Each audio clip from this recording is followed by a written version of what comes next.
Good morning students. Today we are going to talk about the recent estimates that have come out in the report given by CRISIL, the rating agency, on the vulnerability of India's workforce during the time of lockdown.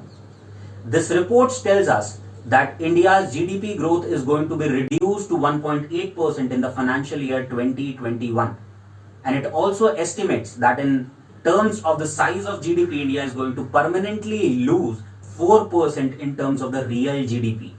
And all of this leaves the Indian workforce quite vulnerable. Although we know that India is not having any of the official index in order to count its unemployment, but this report focuses on a data given by CMIE, that is Center for Monitoring of Indian Economy, which gives us the data till 26th of April. And this data tells us that the unemployment rate in India as of now in the rural areas is 29.4% and in the urban areas it is 25%. And we all know that it is primarily because the movement of the people and movement of the goods have stopped, and that is why the whole of the economy has frozen due to the lockdown that has been created because of the corona pandemic. Now if we talk about the workforce or the structure of workforce in this country, out of 130 crore people, we have 46.5 crore active working population in this country. But the real problem in terms of this active working population is that 90% of it works in the informal sector.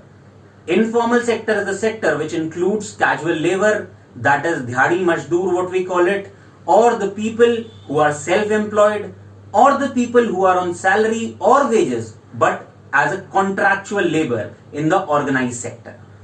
And during these times of crisis or in times of emergency, this is the informal sector which bears the brunt and is the most vulnerable section out of them. Now in order to get some more clarity, we can talk about these workforce in the terms of the sectors in which they work and talk accordingly.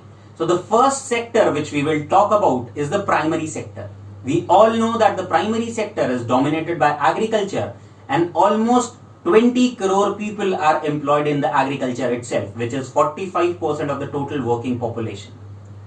Although agriculture makes the largest informal sector in this country, but still it is relatively better placed than some other sectors, because of a simple reason that agriculture is considered an essential activity under the lockdown rules. And even during the lockdown, these activities are allowed. Moreover, the government steps towards providing cash benefit transfer in terms of the PM Kisan Yojana to the farmers is helping a lot during the times of this pandemic. Now let's shift our focus to the next sector, that is service sector. We all know the paramount importance of service sector in terms of Indian economy because it contributes more than 50% of the country's GDP. But if we talk in terms of the workforce, this is contributing lesser as compared to that of agriculture, as it gives employment to 14 crore people. That comes out roughly to be 30% of the total workforce. And because of the inherent design of this sector itself, it is moderately impacted by the lockdown, as this sector can be managed by the luxury of the concept called work from home.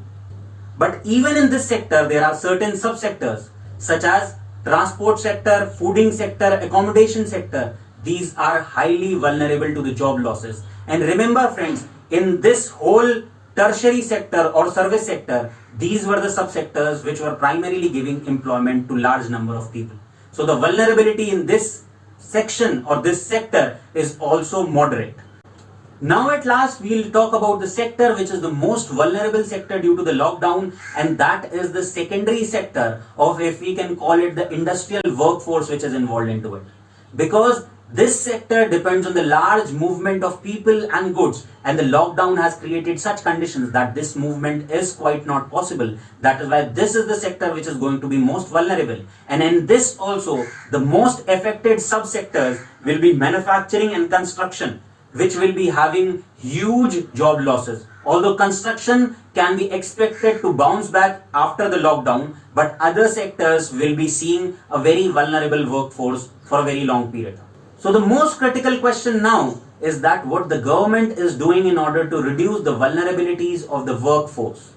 The government has time to time given advisories to the private players not to lay off people and not to reduce salaries. But if the lockdown extends, it has to be seen that till what time the private players will be able to hold their breath.